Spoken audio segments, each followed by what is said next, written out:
ব্রাহ্মণবাড়িয়ার পুনিয়াউটে একটি চুন তৈরির কারখানায় অবৈধ গ্যাস সংযোগ বিচ্ছিন্ন করা হয়েছে।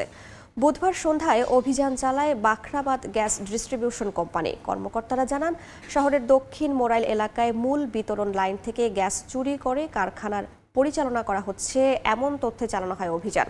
রাসেল মিয়ার কারখানায় গিয়ে মেলে অবৈধ গ্যাস সংযোগ ব্যবহার করে চুনাপাথর পুড়িয়ে চুন উৎপাদনের সত্যতা।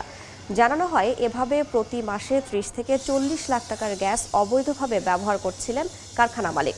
এতে আবাসিক বিতরণ লাইনে কমে যায় গ্যাসের চাপ, ভোগান্তিতে পড়েন গ্রাহকরা।